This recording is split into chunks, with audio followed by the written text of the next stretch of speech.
the GNU partners are working with USA.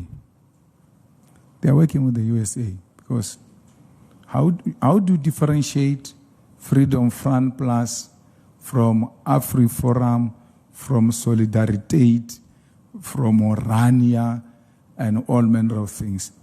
And if you come to a conclusion that these things are one, their principal is the DA.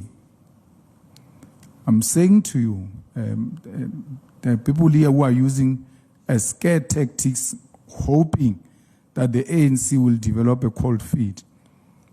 So because they can't find their way, they go and call on their big brothers to come and bully the ANC. So the ANC is not in a coalition with people who share a vision with them. That's why they're struggling the way they're struggling.